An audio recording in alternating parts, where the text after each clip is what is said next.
मिलके मोर संग खाले। बने हवे ताजा ताजा मिलके मोर संग खाले। आलू गुंडायो बरी समोसा, आलू गुंडायो बरी समोसा, रखी हव सजाई। बनी हवे ताजा ताजा मिलके मोर संग खाले। बनी हवे ताजा ताजा मिलके मोर संग खाले।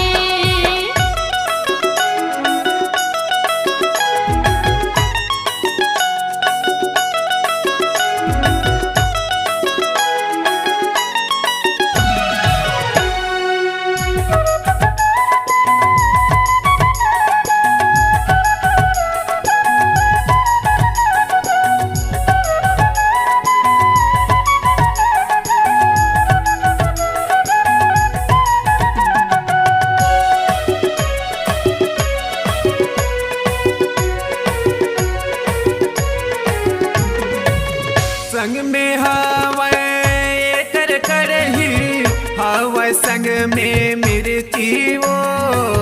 गोरी तैहर देखे के खाबे मिर्ची हवे तीखी वो। गोरी तैहर देखे के खाबे मिर्ची हवे तीखी वो।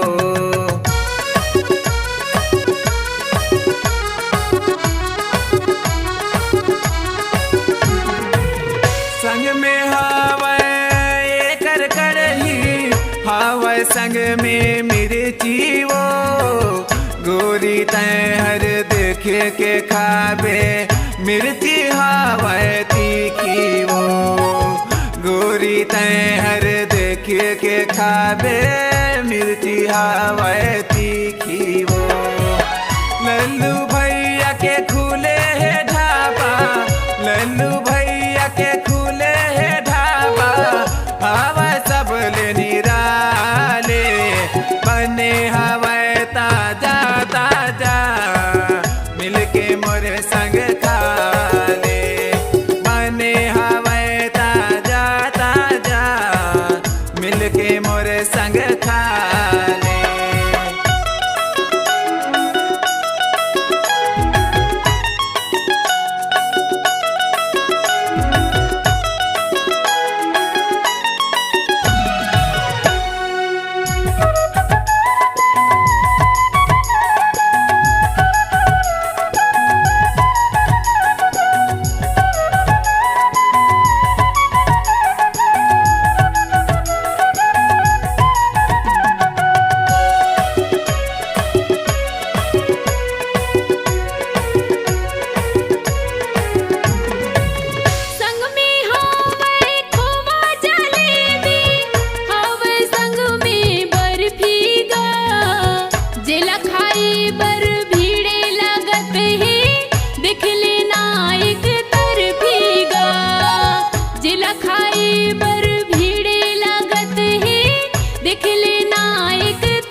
नानमुन होटल नो है ये हवे बड़ भारी वो पेट भर के खावत है सब चूरे खीर सोहारी वो पेट भर के खावत है सब चूरे खीर सोहारी वो